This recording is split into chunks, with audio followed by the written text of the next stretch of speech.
Paul. It's another game we didn't really deserve to lose. No, it's becoming hard to stand up here after every game through the week and praise the players for an 85, 88 minute performance. Like they were so good, and you know the great travelling support that was here tonight saw a really good FC Isle of Man performance, especially the first 20-25 minutes. They weren't in the game at all. We caught them cold. We created some really good opportunities.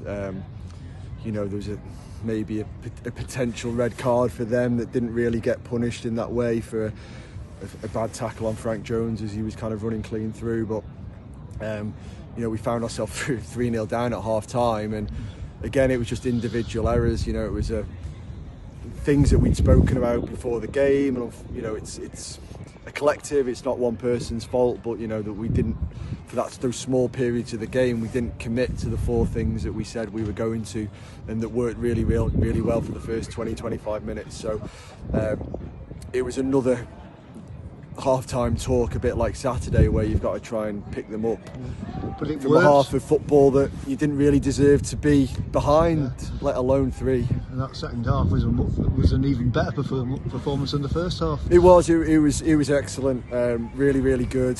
Created good opportunities. There could have been a couple of penalty shouts there that didn't really go our way, maybe, but you know, when you feel like your luck's going against you, then you know you'll kind of cling on to those things. But as I keep saying to the lads and to everybody, really, our performances need to be better than relying on refereeing decisions. And for large parts of today, we were excellent. Second half, as you say, we battered them. They didn't really get into our half at all. Maybe a couple of kind of speculative efforts, but we were camped in, and not just camped in through a long ball. We played some really good football. You know, the subs came on and made a really good impact, and you know. Yeah, you know, people are going to say, well, what's it going to take to change the fortune? Well, it's just keeping on going and keeping on believing. And we've won a game of football 2-0 there in the second half, but we conceded 3 in the first. So, like, we're really disappointed. It's disappointing, but it is coming. The results will come. They've got to come, because we can't play like that and keep losing. No, over a run of games, you're right. We can't keep playing like we're playing and lose more games. You know, the stats or the odds aren't that stacked against us. No. So we've just got to keep believing and keep playing and keep committing to what we're asking them to do. We are all seeing, the players and myself, seeing a big improvement game on game in terms of how we're trying to play. It's not been enough yet to win a game of football, but it's coming, and we should have won today, and we should have won on Saturday, and we should have won a couple of the other games, but for mistakes that sometimes you can't really counter for. No.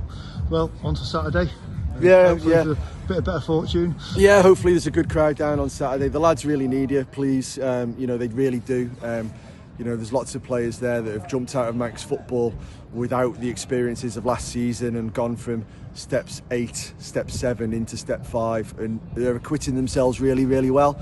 But it would be good to have some positive support rather than carping and, you know, making it even harder for the players than it needs to when it's already difficult enough. And I really hope there's a good group of people down on Saturday to have some vocal support for the players who are really starting to perform somewhere closer to the levels they're capable of. And if we can cut out our silly mistakes as individuals, then we'll start winning more games of football. Okay, thanks very much, Paul. Cheers, Thank Gary. you.